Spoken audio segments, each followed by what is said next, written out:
Salut les gaillards, salut les gaillardes, bienvenue à vous.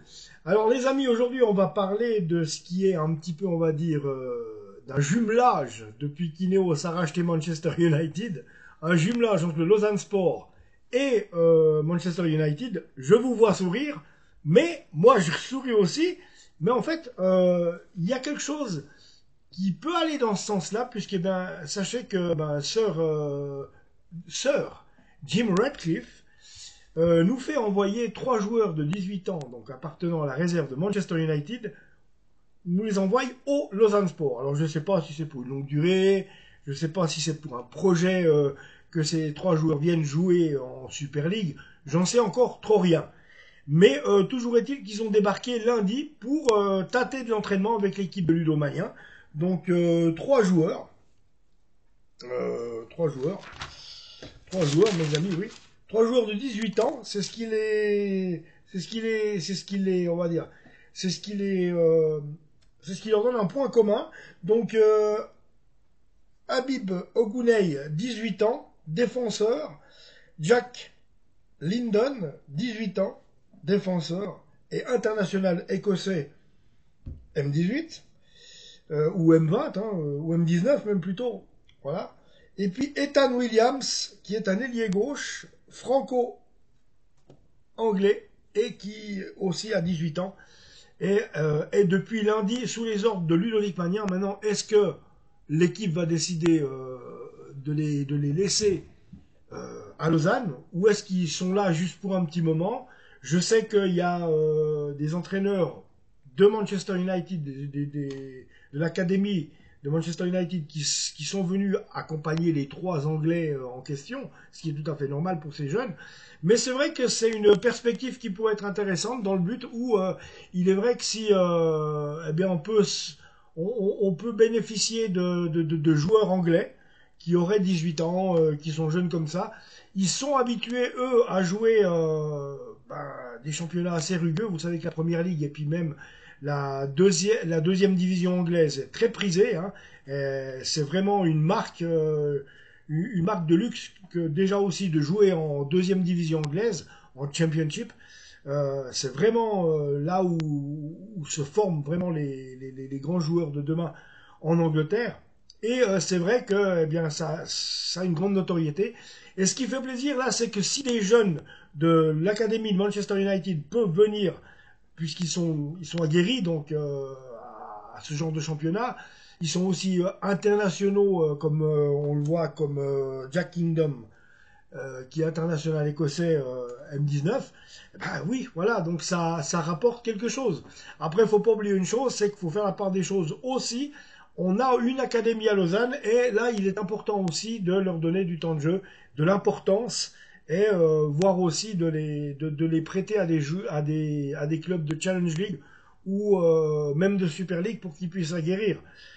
Puis après les faire revenir chez nous, pourquoi pas, ça aussi. Mais il faut aussi leur laisser une place à Lausanne. C'est ça qui est important. Ça, il va falloir jauger parce que c'est clair qu'on peut pas ne prendre que des Anglais et tout d'un coup, bah aussi, ne pas donner de temps de jeu aux jeunes qui sont dans l'académie du Lausanne Sport. Ça fait un peu comme nous les humoristes en Suisse. Il y a le Montreux Comédie, mais le Montreux Comédie, c'est tous des humoristes français qui viennent. À la base, c'était fait pour nous qu'on puisse aguerrir les humoristes suisses. Puis à l'arrivée, nada. Donc voilà, c'est ce qu'il faut un peu. Je sais pas pourquoi je fais ce parallèle, mais enfin, c'est à ça que ça me fait penser. Donc, il faut vraiment. Oui, bon, moi j'accueille bien la nouvelle, c'est bien. Si maintenant, je pense que je pense que les joueurs de l'académie de Manchester United sont quand même un peu meilleurs que ceux de l'OGC Nice, hein, parce que ils nous envoyaient tous leurs croutons là, à part Evan Guessant qui maintenant a sa place de titulaire à l'OGC Nice, faut le dire, à part Evan Guessant, et puis Hicham Mahou qui est parti à Lugano, qui fait les beaux jours de Lugano maintenant. Et à part ça, moi j'ai pas trouvé qu'on avait été, c'était pas des renforts. Même on nous avait donné après la première volée de Niçois, la deuxième volée, il s'est avéré qu'il n'y avait pas eu le remplacement de 8 joueurs qui étaient partis. On avait fait venir deux niçois, ça je me rappelle, mais je me rappelle plus de leur nom tellement ils étaient gaze. Et puis, eh ben, à l'arrivée, voilà, on était descendu en Challenge League cette année-là. C'était la première descente qu'on a connue sous les Rineos. Donc voilà les amis, on va parler un peu de Sir Alex Ferguson aussi, parce que vous connaissez la radinerie quand il y a Radcliffe. Donc là, je dois rajouter le truc là. Alors vous connaissez la radinerie de Sir Jim Radcliffe, hein.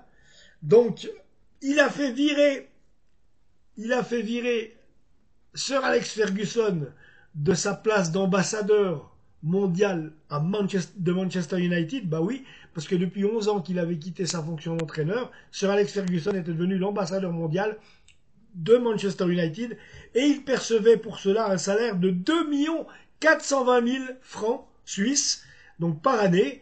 Et ça faisait 11 ans que ça durait. Là, Sir Jim Ratcliffe a fait sucrer l'histoire, donc il a fait virer Alex Ferguson, il a dit maintenant, il faut que dans ce club, on fasse des économies, et quelque part, à juste milieu, il est quand même consciencieux, parce qu'il est clair que cette saison, et quasiment depuis quelques saisons, en tout cas cette saison, Manchester United a perdu 138 à un déficit de perte de 138 millions d'euros, bien sûr. Hein, le club n'arrive pas à refaire partie de la Ligue des Champions. Le club n'arrive plus à décrocher de titre depuis quelques années.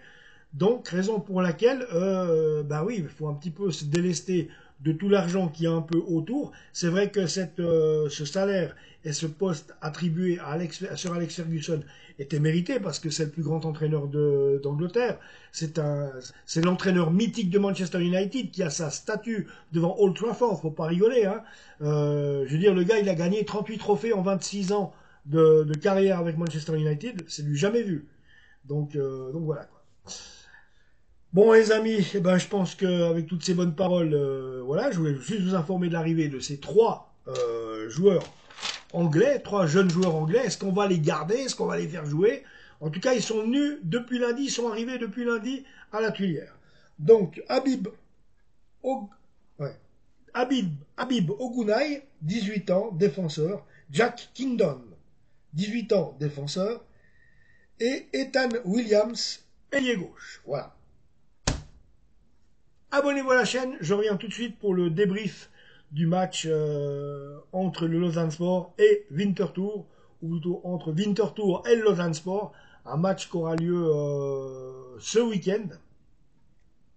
Donc voilà, il faut continuer, on est bien mal classé, mais il va falloir un petit peu serrer les dents pour pouvoir avancer. On verra bien tout ça. Ciao à toutes.